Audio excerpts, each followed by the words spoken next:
अब हमारा क्वेश्चन है question number 4, differentiate between conductor and non conductor of heat. Conductor of heat क्या होता है और नॉन कंडक्टर ऑफ हीट क्या होता है।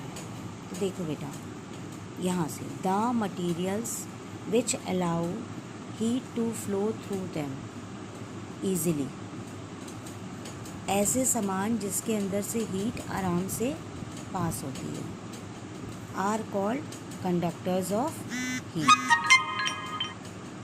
एग्ज़ाम्पल है सिल्वर, कॉपर, अलमुनियम, आयरन। जैसे आयरन का प्रेस देखती हूँ ना घर में, आराम से गर्म हो जाता है ना, ठीक है ना। तो ऐसी चीज़ें, द मटीरियल मतलब ऐसे सामान, which allow heat to flow through them, जिसमें से हीट आसानी से फ्लो करती है, उसे हम क्या कहते हैं, गुड कंडक्टर ऑफ हीट। यहाँ तक याद किया जाएगा गुड कंडक्टर ऑफ हीट, और example silver, copper, aluminium, iron, जो भी याद कर सको, ठीक।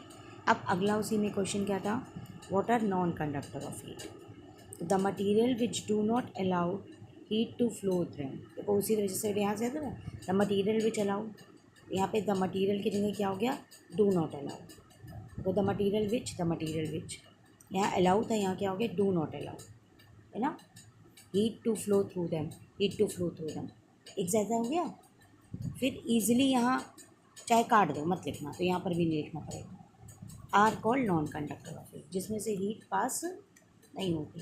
कभी भी हम लोग चाय की केतली वगैरह घर में, उसमें प्लास्टिक का हैंडल होता है, उसको पकड़ो तो भगोना गर्म नहीं लगता ना, तो प्लास्टिक क्या हो, नॉन कंडक्टर, ठीक है। तो एग्जाम्पल में देखो क्या है, वुड, लकड़ी, लकड़ी में करंट लगता है नहीं, पेपर, पेपर में नहीं लगता। आई बात समझ में, ये सब क्या हो गए, नॉन कंडक्टर। तो कंडक्टर ऑफ हीट फिर से देखो क्या है, the material which allow heat to flow through them, ऐसा सामान जिसमें से हीट फ्लो करती है, और ऐसा सामान जिसमें से हीट फ्लो, उसे नॉन कंडक्टर कहते हैं।